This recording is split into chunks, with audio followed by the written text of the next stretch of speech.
Halo teman-teman, kembali lagi ke channel Anton Nuklir. Sekarang kita lagi berada di kebun Perbongan Durian Palm.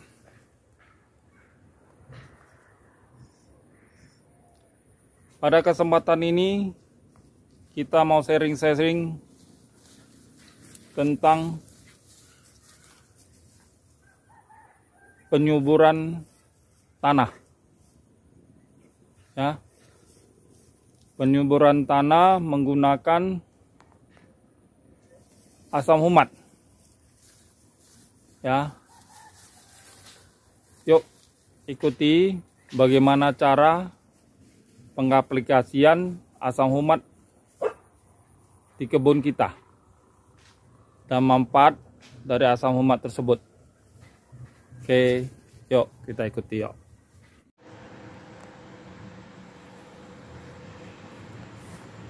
Selain pemupukan, baik pemupukan kimia, pupuk kimia, ataupun pupuk organik, kita perlu juga memperbaiki struktur tanah, ataupun dibilang kesuburan tanah.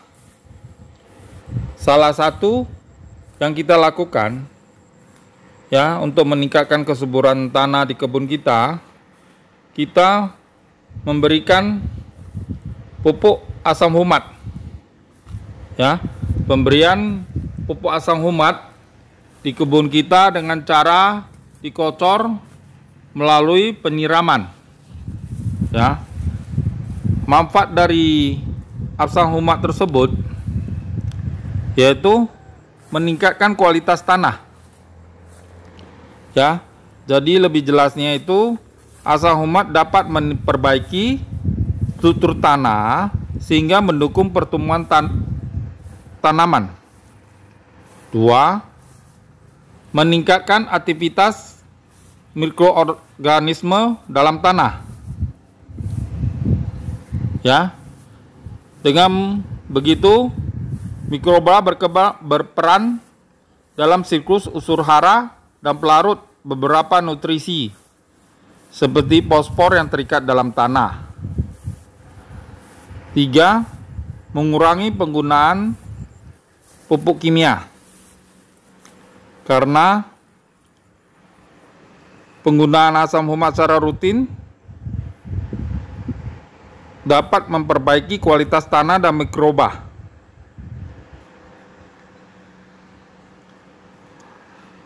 4. Meningkatkan pertumbuhan tanaman. Tanaman menjadi lebih sehat dan pertumbuhan tanaman juga meningkat akibat kemampuan tanaman dalam menyerap nutrisi, ya. Asam humat yang kita gunakan ini kebetulan merek Ken ini, ya. Kalau soal merek bebas lah. Tapi dari beberapa merek yang kami pakai, yang ini kayaknya lebih mudah dilarutkan di air dibandingkan merek lain, ya. Tapi soal merek bebas lah. Nah, ini mau kita campurkan ke kolam penyiraman kita. Tapi sebelum kita ke kolam, ya, kita larutkan dulu di air di ember, ya. Nah, ini kita gunakan 1 kilo, ya. Untuk kolam kira-kira 10.000 liter, ya. Kalau menurut dosis di bungkus itu sekilo untuk 2.000 liter. Tapi ini kita larutkan untuk 10.000 liter, ya. Ingat, ya, ini kita harus larut aduk sempurna dulu, karena sering ngendap di bawah, ya, bawah ember ini, ya. Ini udah kategori merek ini, kategori udah mudah kali lah larut. Kadang yang lain, merek lain itu payah kali larutnya, ngaduknya bisa setengah mati, ya. Ini termasuk udah mudah, ya. Ini kita aduk rata, ya. Terus kita campurkan atau kita siramkan ke kolam peniraman kita, ya, sambil airnya disirkulasi supaya merata, ya. Ini kok bisa kita taruhnya itu atau kita campurkannya itu saat kita mau niram, ya. Kenapa? Supaya nggak diserap ataupun dimanfaatkan oleh tanaman-tanaman yang lain, misalnya cenggondok ataupun yang lainnya, ya. Jadi kita campurkan saat kita mau niram. Setelah sirkulasi rata, kita siramkan ke pohon-pohon kita dengan cara dipompa, ya, sprinkler. Jadi lebih mudah lah, nggak usah ngangkat-ngangkat airnya, ya kan, bisa lebih merata lagi. Nah, ini kita campurkan ya pelan-pelan, ya, jangan satu ember itu langsung dituangkan semua. Ini kita kasih sikit-sikit supaya lebih merata dan sirkulasinya pun nggak terlalu lama, ya.